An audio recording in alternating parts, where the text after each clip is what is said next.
우리 설교 스케줄에 대해서 간략하게 이제 제가 말씀을 드리자면 온누리교회 이제 로마서가 끝나고 다음 설교 본문은 창세기로 결정이 됐습니다. 창세기 한 1장서부터 50장까지인데 한 2년 정도 걸릴 예정에 있습니다. 그러니까 마음 단단히 먹고 주일 예배 참석하시면 되겠고 5월 달부터 시작되는데 4월까지 한 3주간 또 캠퍼스 자유본문으로 주어졌기 때문에 고민을 하다가 부활절 이후에 예수님의 부활에 승천하시기까지 행적을 한번 3주 동안 더 살펴보고 그렇게 하는 목적은 이 부활절이 자칫 저희가 어떤 예식이나 또 하나의 어떤 이벤트, 어떤 부활절 절기로만 지키고 끝나버리는, 그래서 우리의 삶에 잘 뿌리내리지 못하는 그런 안타까움이 있는데 이 남은 기간 동안에 우리가 한번 더 심층적으로 부활절의 의미를 저희가 한번 마음에 되새겨보고자 합니다. 사복음서 가운데 이 요한의 복음은 사실은 21장까지 기록이 되어 있지만 많은 성경학자들과 주경학자들은 20장에서 이 말씀이 다 끝나는 것이 맞다라고 동의를 합니다. 왜냐하면 20장 30절과 31절에는 이렇게 끝나고 있기 때문입니다. 이 책에는 기록되지 않았지만 예수께서는 제자들 앞에서 다른 많은 표적들을 행하셨습니다. 그러나 이것들이 기록된 목적은 여러분들로 하여금 예수가 그리스도이시며 하나님의 아들이심을 믿게 하고 또 믿어서 예수의 이름으로 생명을 얻도록 하기 위함입니다.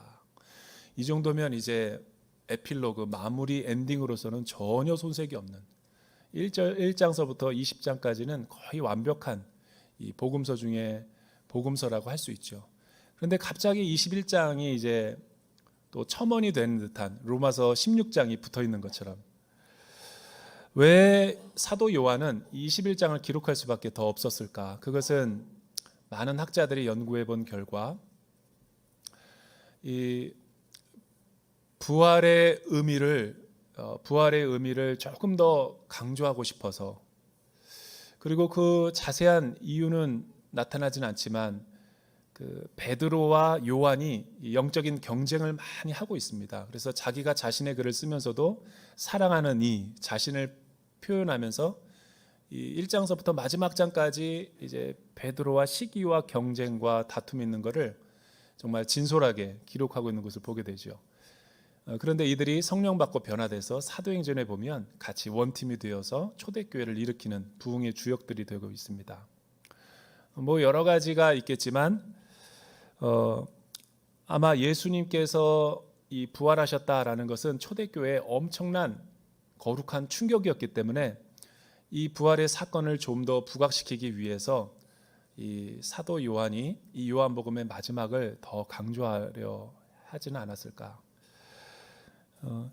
그런데 재밌는 것은 이 요한복음은 사복음서랑 같이 대조 비교하면서 읽어야지 그 정확한 이 사건이 더 우리에게 다가올 수 있습니다.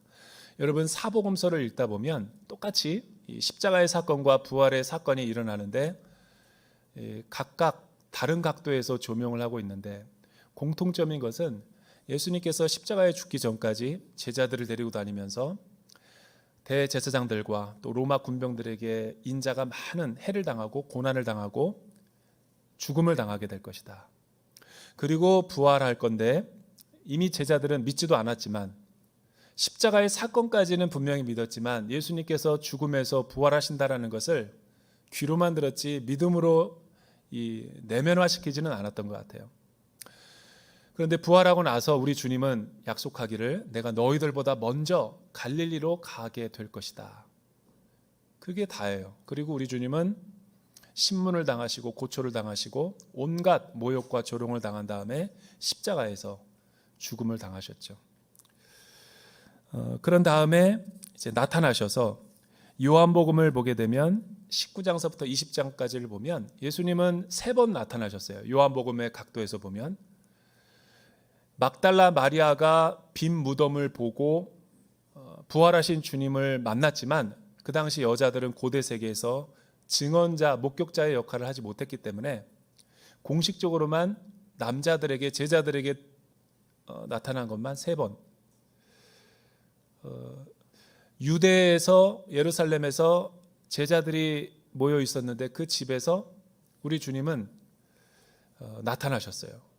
근데 부활하신 몸을 입고 나타나셨는데 제자들은 알아보지 못했고 대화를 나누지만 이것이 꿈과 현실인지 왔다 갔다 하면서 우리 주님과 대화를 나눈 것이 기록이 되어 있죠. 근데 그때 도마는 없었어요. 제자들이 다 12명이 있었던 것은 아닙니다. 그리고 나서 도마가 늦게 들어오자 도마에게도 나타나시면서 저 유명한 표적을 보여주죠. 못자국 난 손과 또 옆구리의 창에 너 손을 넣어보라. 그리고 세 번째 나타나신 것이 이 요한복음의 21장의 1절서부터 14절에 있는 내용이죠. 14절에 보니까 예수께서 죽은 사람들 가운데 살아나신 뒤 제자들에게 나타나신 것은 이번이 세 번째였습니다. 세 번, 공식적으로는. 어떤 내용이 있는가 우리 같이 한번 살펴보기 원합니다. 1절서부터 4절 우리 같이 한번 읽어볼까요? 시작. 그 후 예수께서는 디베랴 바다에서 제자들에게 다시 자신을 나타내셨는데 그 나타나심은 이러합니다. 시몬 베드로, 디두모라고 하는 도마, 갈릴리 가나 사람인 나다나엘, 세베대의 두 아들들, 그리고 다른 두 제자가 함께 있었습니다. 시몬 베드로가 그들에게 나는 물고기를 잡으러 가겠소 하고 말하자 그들이 우리도 같이 가겠소 하고 말했습니다. 그들은 나가서 배를 탔습니다. 그러나 그날 밤 그들은 물고기를 한 마리도 잡지 못했습니다. 날이 밝아올 무렵 예수께서 바닷가에 서 계셨으나 제자들은 그분이 예수이신 줄 알아보지 못했습니다. 부활 후 예수님께서는 제자들에게 나타나신 이유가 무엇일까? 1절과 4절에 보면 디베랴 바다라는 것은 갈릴리죠. 갈릴리 바닷가에서 제자들에게 다시 자신을 나타내셨는데 그때 예수님을 본 제자들의 무리는 12명이 다가 아니라 12명 가운데서도 7명이라고 성경은 증언하고 있죠. 먼저 베드로, 그리고 이 도마, 그리고 나다나엘, 세베대의 두 아들들이니까 요한과 야고보. 그런데 다른 두 제자는 무슨 이유 때문인지 모르지만 사도 요한은 이름을 거명하지 않아요. 그냥 가로로 쳐놓고 두 제자. 많은 사람들이 이 요한복음의 이 부활장을 읽을 때 제자들의 실패를 만회시키러 오신 그 예수님, 뭐 이렇게만 우리가 이야기하지만 조금 더 요한을 다른 각도에서 보자면 요한은 유대인이었죠. 유대인이라는 것은 히브리 전통을 갖고 있었고 이방인이 아니었고 유대인들만의 읽는 성경의 방식과 또 문해적인 표현으로 이 요한복음을 기록하고 있는 거죠. 요한복음은 그 7이라는 숫자를 그렇게 단순하게 우리처럼 그냥 의미 없이 사용하지는 않아요. 유대인들이 7이라는 숫자를 쓰거나 어떤 숫자에 대한 의미를 쓸 때는 반드시 그 안에는 미닝이 있고 메시지가 있어요. 왜 12명이 아니라 7명인가 라고 했을 때 사도 요한은 여기에 메시지가 있다는 거죠. 7이라는 것은 완전한 숫자를 이야기할 때 쓰고 요한계시록 3장에 보면은 사도 요한이 계시록을 썼는데 소아시아의 7교회에게 편지를 쓸 때 그 당시 소아시아 교회가 7교회만 있었던 것이 아니라 굉장히 많아 70개 400개가 넘었을 텐데 7개라고 한 것은 7금초대를 거니는 예수님이라고 했을 때는 7촛대는 교회를 상징하거든요. 세상에 비친 교회를 상징할 때 7교회라고 그러고 그 교회는 실제로 지역교회의 7개를 말하는 게 아니라 오고 가는 모든 세대 가운데 세상의 빛이 될 교회에게 주는 메시지라는 거예요. 그리고 그 교회 주인은 사람이 아니라 그 촛대를 거니시는 우리 주님이시라는 거죠. 이렇듯 모든 숫자에는 유대인들에게는 메시지가 있어요. 그런데 완전한 부활 이후 부활의 증인으로 사용되어지게 될 교회의 모습을 이렇게 예표한 것이고 이 2명이라는 이름 가운데는 왜 가로를 쳐놨는가? 그것은 바로 저와 여러분이 그 제자단에 들어가기 때문에 그렇게 표현하고 있는 거죠. 근데 이때 베드로도 사실은 부활하신 주님을 19장과 20장에서 만나보고 체험했음에도 불구하고 그는 여전히 이 십자가에서 돌아가신 예수님을 잃어버린 까닭에 절망과 또 인생의 목적과 사명을 잃어버리고 다시 현실로 돌아가 버리는 그런 안타까운 모습을 우리가 엿볼 수 있죠. 수제자가 나는 다시 갈릴리로 가서 고기를 잡으련다 이렇게 하니까 다른 나머지 제자들도 분위기에 휩쓸려서 우리도 생업에 같이 동참하자. 근데 이 말이 어폐가 있는 게 누가복음 5장에 따르면 예수님을 처음 만났을 때 제자들은 어떤 삶의 회심을 경험했냐면 그물과 배를 버려두고 예수님을 추종했다고요. 전토나 가족이나 모든 자녀들이나 다 포기하고 3년 동안 주님을 하나님의 아들로 여기면서 따랐는데 여러분 배와 그물이 어디 있겠어요? 또 누구에게 빌리거나 생업 살아가기 위해서 생존을 위해서 그렇게 선택한 거겠죠. 그때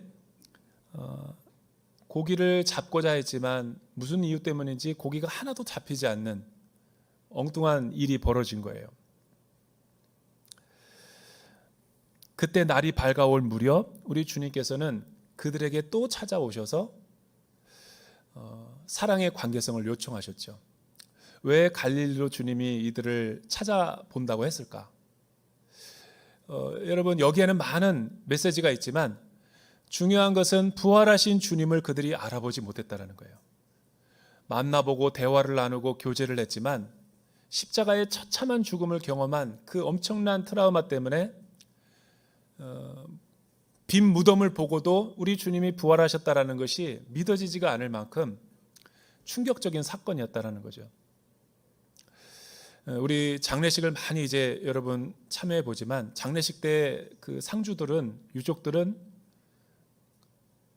무슨 일이 일어난지 사실 아무것도 모르죠. 그냥 어안이 벙절할 뿐이고 그냥 인사는 하고 밥을 먹는 것 같지만 다 장례가 끝나고 난 뒤에야 현실을 이제 직면하듯이 제자들이 아마 그런 모습이었을 거예요. 왜냐하면 막달라 마리아도 돌이 굴러지고 빈 무덤과 안장한 예수님 가운데 3배 천만 남았음에도 불구하고 두 천사들이 그들에게 말을 걸어오고 부활하신 주님이 막달라 마리아에게 찾아와서 왜 울고 있느냐라고 물었는데도 대화를 나누고 있으면서도 동산지기인 줄 알았다. 믿겨지지가 않은 거죠. 여러분 제자들에게 나타난 주님에게도 또 제자들도 또 마찬가지로 이 부활의 첫 열매가 되신 예수님의 모습으로 나타나셨기 때문에 아마 추측컨대 초등학교 때 만나본 동창생이 40년 동안 전혀 만나보지 못하다가 나이가 40년이 세월이 흘러서 동창 모임에 갔는데 첫 만남 같은 그런 느낌? 동창회 같기도 하고 아닌 것 같기도 하고.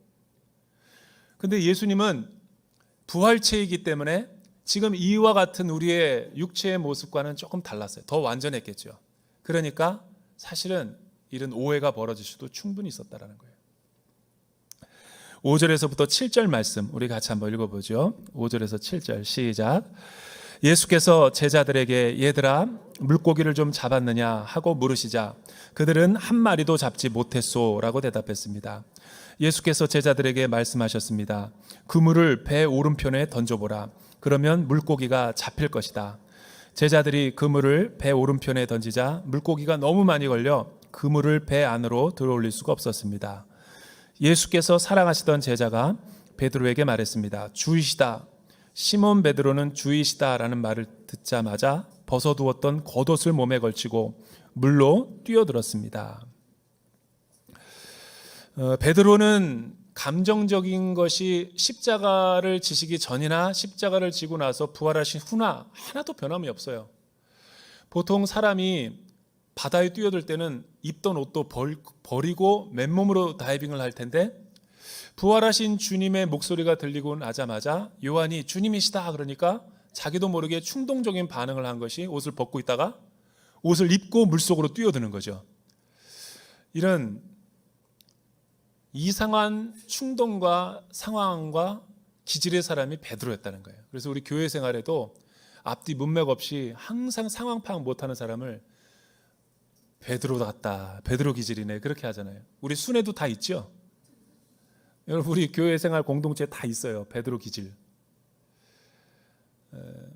왜 옷을 입고 뛰어들었을까? 여기에는 많은 상징과 은유가 있겠지만 제가 해석하기로는 엉뚱한 측면이라고 봐요. 주님이 보기에 예를 갖추기 위해서 옷을 입었다? 그것도 해석하기 나름이겠지만 제가 보기에는 이런 거 아닐까. 중국에서 해외 비전교회를 섬길 때 특별 새벽 기도를 하고 있었어요. 근데 같이 신앙생활하던 교우분께서 늘 이렇게 여러 집사님들을 아침을 꼭 제공하는 그런 의례 행사가 있었는데 이제 아침을 저희가 먹으러 이제 저는 교회에서 그 집으로 가고 있었어요. 근데 한 성도님께서 그 골목에서 저를 마주쳤어요. 아주 이상한 상황에서. 그분이 담배를 피고 오는 거예요. 근데 나랑 눈을 딱 마주치니까 순간 반응이 담배를 입으로 집어넣더라고요. 이런 행동이 아닐까 내가 보기에는. 베드로가 옷을 입었던 게 그런 행동이 아닐까. 왜? 주님이 어떤 주님이십니까? 그렇게 사랑하고 존경하고 따르던 스승이었지만 사실은 베드로는 수치감과 죄책감이 되게 많았어요. 정면으로 쳐다볼 수 없었죠. 왜? 가야바 대제사장의 뜰에서 일교차가 크기 때문에 유대인들은 밤이면 숯불을 켜놓거든요. 새벽이나. 그 숯불 이미지. 불을 쬐고 있을 때 계집종이 나타나서 그 검과 몽치를 든 로마 군병과 사내들인의 종교 지도자들에게 이 사람도 이 나사렛 예수와 함께 있던 자이다 라고 하니까 발끈했죠. 무슨 소리냐? 나는 저 사람을 알지 못한다. 많은 사람들 앞에서 부인했을 뿐만 아니라 여러 번 반복했죠. 나는 저 사람과 전혀 상관없다. 그리고 그 세 번째 말할 때는 눈이 마주쳤죠. 닭이 울기 전에 3번 그렇게 정확하게 배교하고 부인하고 자기의 사랑하던 예수님의 십자가의 길을 끝까지 지켜내지 못하는 막달라 마리아와 여인들만 십자가를 서 있는, 차마 주님을 볼 수 없는 그런 상황이었기 때문에 베드로가 이런 행동을 하지 않았을까. 여러분, 그런데 우리 주님은 밤이 맞도록 수고했지만 아무것도 얻지 못했을 때 사랑의 관계성으로 깊은 데로 가서 그물을 내리라 하셨던 그 사랑의 관계성을 만회하기라도 하듯 똑같이 갈릴리에서 물고기를 잡지 못할 때 사랑의 언어로 그들의 수치를 치유해 주시는 분이시죠. 얘들아라는 것은 한국말로는 어감이 안 살아나요. 헬라어로는 파이디오라는 거예요. 파이디오는 뭐냐면 파이디아라는 것이에요. 요한복음 16장 21절에서 우리 주님은 이 파이디아를 사용하고 있는데 여자의 해산을 비유를 하면서 해산을 할 때 여자들이 수고로이 고통을 감수하면서 자녀를 해산하지만 해산하고 났을 때 그 기쁨과 생명과 하나님의 샬롬이 충만하다라고 할 때 이 생명의 기쁨을 이렇게 표현하셨죠. 그때 파이디아. 여자들이 그렇게 고통하면서 애를 낳으면서 또 키우다가 애가 너무 이쁘니까 또 임신을 하더라고요. 죽어도 애 안 나겠다고 그러던 분이 또 아이를 갖는 이유가 뭘까요? 그 생명의 기쁨 때문에 그런 거예요. 너무 사랑스러우니까. 근데 제자들은 자신을 부인하고 배반했음에도 불구하고 처음 만났을 때 제자들이 주님에 대해서 갖는 감정과 우리 주님이 실패한 우리들을 보는 신앙생활에서 늘 제대로 따라오지 못하고 또 세상과 짝하면서 죄 짓고 무슨 염치가 있어서 또 교회 나와가지고 회개 기도하고 늘 반복되는 이 죄의 습관의 제자들에게 파이디오라는 거예요. 사랑하는 제자로 보는 거예요. 사랑하는 자녀로. 얼마나 이 놀라운 우리 주님의 사랑의 손길입니까? 사실은 우리 주님이 대단하신 거지 우리의 믿음이 대단해서 우리가 이렇게 구원의 생활을 하고 있는 건 아니죠. 마지막으로 여러분 11절서부터 14절 우리 같이 한번 읽어볼까요? 11절서부터 14절 시작. 시몬 베드로가 배에 올라 그물을 육지로 끌어내렸습니다. 그물 안에는 큰 물고기가 153마리나 들어있었습니다. 물고기가 이렇게 많이 있는데도 그물은 찢어지지 않았습니다. 예수께서 제자들에게 말씀하셨습니다. 와서 아침을 먹으라. 다들 그분이 주이신 줄 알고 있었기 때문에 제자들 중 감히 그분이 누구십니까? 라고 묻는 사람이 없었습니다. 예수께서 오셔서 빵을 가져다가 제자들에게 나눠주셨고 이와 같이 생선도 주셨습니다. 예수께서 죽은 사람들 가운데 살아나신 뒤 제자들에게 나타나신 것은 이번이 세 번째였습니다.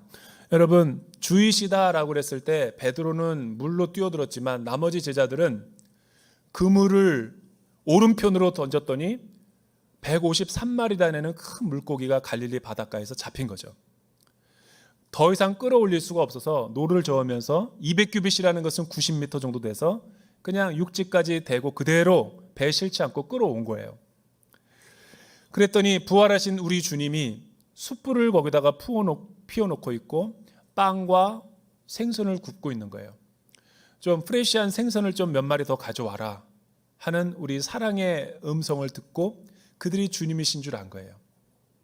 그리고 와서 조반을 먹어라. 이 식탁을 우리가 어떻게 표현할 수 있을까? 유대인들은 요한은 유대인들이기 때문에 유대인의 시각에서 보면 유대인들은 식사를 하는 대상을 아주 친밀한 사람 아니면 초대하지 않는 간섭이 있기 때문에 식사를 하는 구성원들을 가족이라고 여기는 거예요. 그러니까 유대인들은 보통 친하지 않고서는 식사에 초대하는 법이 없습니다. 그리고 갈릴리에서 숯불을 피워두시고 그 숯불은 그 베드로는 트라우마거든요. 어두워진 그 숯불을 피워놓는 그 숯불이 주님을 배반했던 자신의 아픔과 상처의 장소였기 때문에 우리 주님이 갈릴리에서 너희보다 먼저 가 있으리라 했던 약속을 했던 이유가 뭘까? 그런데 왜 사복음서에 비교해 보면은 실제로 우리 주님이 갈릴리에서 제자들보다 먼저 앞서 가시기는커녕 제자들이 먼저 와 있는데 예수님이 뒤늦게 온 거죠. 그리고 조반을 차려준 거예요.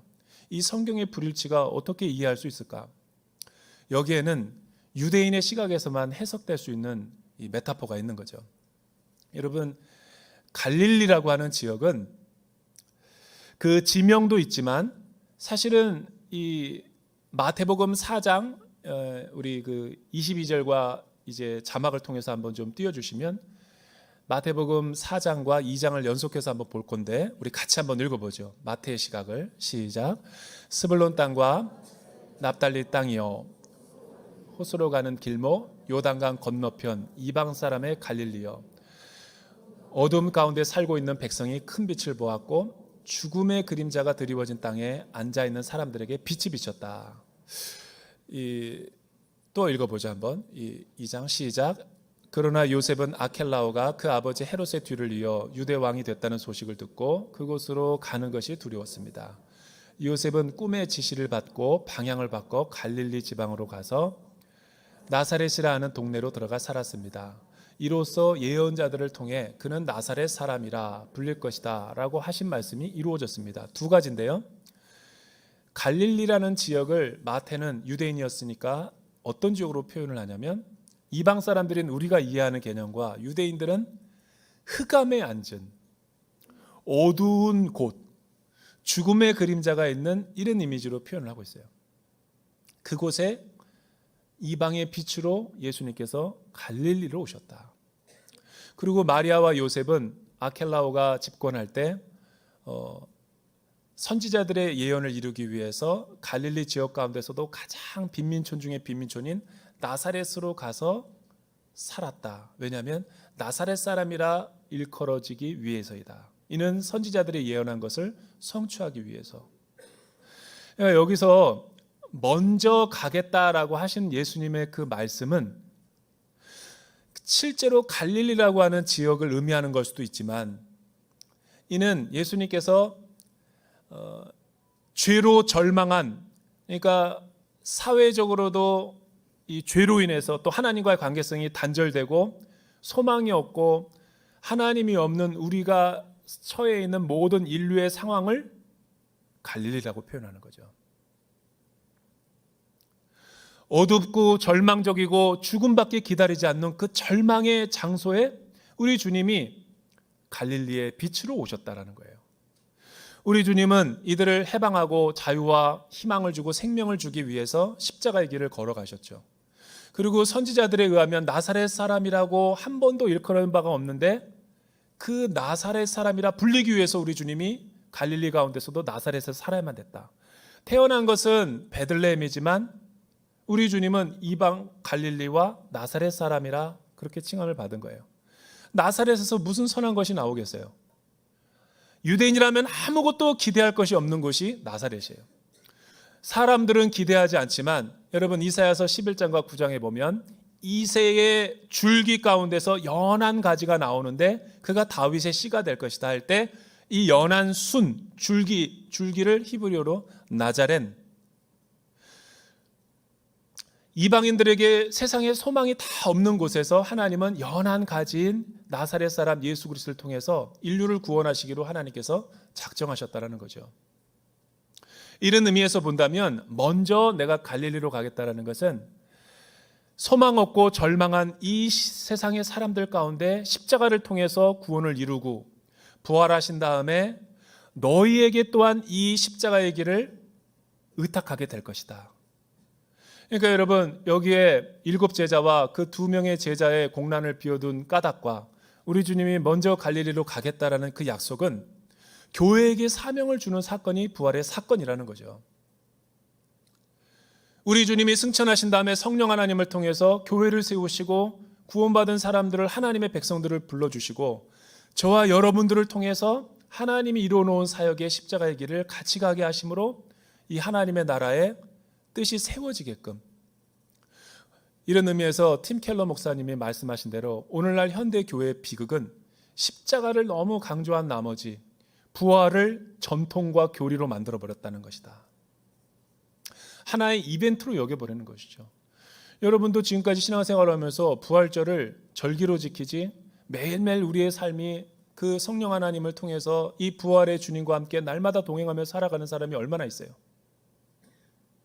이것은 현대인들의 비극 가운데 비극이죠. 저와 여러분들을 예수님께서 여러분 구원해 주시고 하나님의 자녀를 삼아 주신 목적은 우리 주님께서 이루어 주신 이 십자가의 사명과 사역의 길을 우리가 살아가는 일상 가운데서 또 이 세상 가운데서 이루어내도록 우리를 초대하는 사건인 거예요. 그 부활의 사건을 하나님께서 이 153이라는 그물은 교회를 말하는 것이고 또 다른 제자의 재생산을 153이라는 물고기로 말하는 거죠. 왜냐하면 사람 낚는 어부가 되게 하시게 하셨다라고 약속하셨으니까. 사랑하는 여러분, 저와 여러분들이 작은 예수로 살아가야 되는 거죠. 이 사명과 또 내가 왜 이 땅 가운데서 살아가야 되는지, 왜 결혼을 하고 왜 직장 생활을 하고 내가 왜 무엇을 위해서 살아가는지 그 의미를 모르기 때문에 우리는 날마다 초점을 잃어버리고 방향을 잃어버릴 때가 많아요. 여러분 우리는 더 낮은 곳으로 가서 하나님이 없는 사람들에게 이 부활의 새 생명을 선포하고 전해야 될 목적이 있는 거죠. 그 일 하라고 우리가 주님께서는 구원한 다음에 하나님 나라로 오신 우리 예수님을 믿고 바로 우리도 천국으로 갈 수 있는데 이 못다한 사명을 우리를 통해서 이루시기 위해서 그 사명을 이루고 오라오라고 그래서 우리가 지금 이미와 아직 사이에 이 땅에서 살아가고 있는 거죠. 여러분 사명을 갖고 저와 여러분들이 살아가야 돼요. 제가 늘 반복적으로 이야기하지만 육아가 지치고 힘들죠. 힘듭니다. 여러분 이 세상 가운데서 살아가는 게 쉽지가 않아요. 이 세상에서 직장 생활하는 게 그렇게 녹록지가 않습니다. 여러분 수명은 길어졌지만 은퇴는 빨라지고 무의고 속에서 지내는 그 고통이 얼마나 힘든지 아세요? 생명과 호수 끼고 인공심장 껴놓고 병원에 누워가지고 오래 사는 게 그게 우리의 인류의 꿈인가? 사명이 없으면 우리 인생은 비참해지는 거예요. 일이 없으면 비참해지는 거라고요. 지치고 힘들 때마다 내가 왜 이 일을 하는가? 정신을 바짝 차리죠. 이 부활하신 소망, 주님을 전하기 위해서 내가 직장 생활도 하는 것이고 하나님의 영광을 드러내기 위해서 자녀도 키우는 것이고, 여러분 하나님의 이 십자가의 복음을 선포하기 위해서 하나님이 내 호흡과 생명을 이 세상 가운데 남겨두신 거예요. 사명이 없으면 바로 가져갑니다. 오래 살고 싶다고 해서 내가 오래 사는 게 아니에요. 그 척도가 뭐냐면 사명이에요. 사명 없으면 뺐습니다, 하나님이. 물질 가지고 계속 자기가 장난 노는 사람들은 가져가십니다. 생명도 계속 주의 일 안 하면 거둬가십니다. 여기 정신 차리고 우리가 신앙생활을 해야 돼요. 그래서 부활은 이런 의미에서 우리에게 사명을 일깨워 주는 거예요. 날마다 이런 사명을 갖고 신앙생활 하시기를 주님의 이름으로 축복합니다. 기도하겠습니다. 사랑하는 주님, 우리를 죄에서 구원해 주시고 예수 믿게 하시고 바로 천국으로 가게 하지 않고 이 땅 가운데 남게 하신 것은 할 일 때문에 그렇습니다. 주님 대신에 우리가 해야 할 일이 많기 때문에 이 자리에 남아있는 것입니다. 주님, 사명 없이 살아가는 인생 되지 말게 하여 주시옵소서. 먹든지 마시든지 살든지 죽든지 주의 영광을 위해 살아가는 우리 모두가 되게 하여 주시옵소서. 예수님의 이름으로 기도드립니다.